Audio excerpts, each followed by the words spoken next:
Praise the lord. మన ప్రభువైన యేసుక్రీస్తు పరిశుద్ధమైనటువంటి నామంలో ఈ ఉదయకాలపు కృపావర్తను వింటున్నటువంటి మీ అందరికీ దేవుని పేరట వందనాలు చెల్లిస్తూ ఉన్నాను. అందరూ బాగున్నారా? మరి పూట ప్రభు మనకిచ్చినటువంటి వాక్యాన్ని మనము పరిశుద్ధ గ్రంథంలో చదువుకుందాం. ఆది కాండము 6వ అధ్యాయము 18వ వాక్యాన్ని మనం చదువుదాం. ఆది కాండము 6వ అధ్యాయము 18వ వాక్యాన్ని చదువుదాం. అయితే నీతో నా నిబంధన స్థిరపరచుదును, నీవును నీతో కూడా నీ కుమారులను నీ భార్యయు నీ కోడండ్రును ఆ ఓడలో ప్రవేశింపవలను. హల్లెలూయా. నా దేవుని బిడ్డలారా, ఇక్కడ మనం చదువుకున్నటువంటి యొక్క వాక్యములో నీతో నా నిబంధన స్థిరపరచుదును అని ఇక్కడ రాయబడినటువంటి మాటని మనం చదువుతూ ఉన్నాం.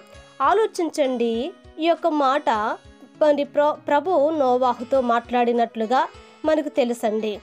ఈ రోజున పరిశుద్ధాత్మ దేవుడు ఈ వాక్యం ద్వారా నీతో నాతో మనందరితో మాట్లాడటానికి ఆయన ఇష్టపడుతున్నాడు. చూడండి, మనతో కూడా ప్రభువు తన నిబంధనను స్థిరపరుస్తూ ఉన్నాడు. హల్లెలూయా.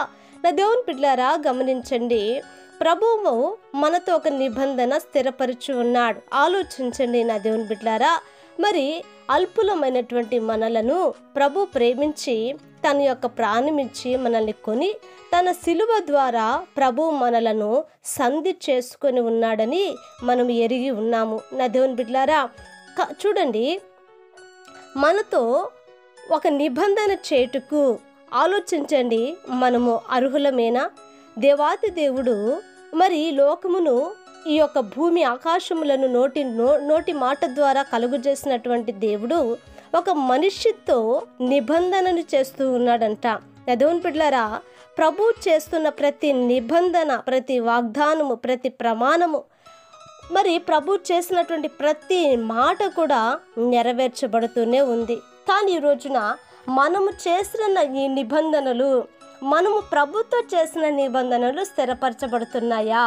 మనము ప్రభుతో చేస్తున్నటువంటి నిబంధనలు మన జీవితంలో ఉన్నాయా అని మనం ఆలోచించినప్పుడు ప్రారంభిస్తున్నటువంటి ఆ నిబంధన 1, 2, 3 రోజులకు ముగించబడుతూ మరలా లోకంలో, మరలా పాపంలో మనము పడిపోతున్నామండి. అందుకనే ప్రభు ఏమంటున్నాడంటే, నేను నీతో నిబంధన చేస్తున్నాను, నా నిబంధన ఎన్నడూ కూడా తప్పిపోదండి. ఆయన చేసిన నిబంధన ఎన్నడూ కూడా పర్వతములు తొలగిపోయినా, మెట్టలు తత్తరిల్లిపోయినా ఆయన నిబంధన తొలగిపోదు. హల్లెలూయా. కనుక ఈరోజు నా దేవుని బిడ్డలారా, ప్రభుతో ఒక నిబంధనలో మనము బ్రతకాలండి. దేవునితో నీకు ఒక నిబంధన ఉందా?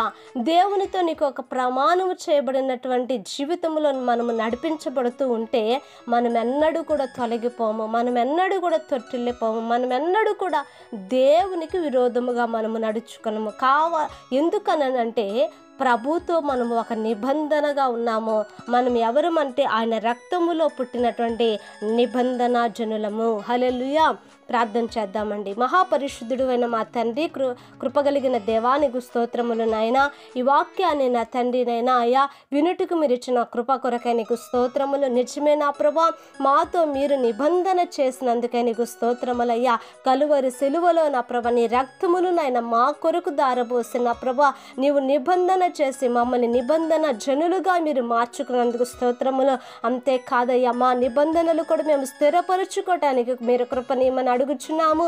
అయా, ఈ వాక్యాన్ని విన్నటువంటి ప్రతి వారి జీవితములలో అయా ఒక మెండైన దీవెన అతన్ని మీరు దయచేయమని ప్రభాని చేతికి అప్పగిస్తూ యేసు నామమును అడిగి వేడుకొంచున్నాము తండ్రి.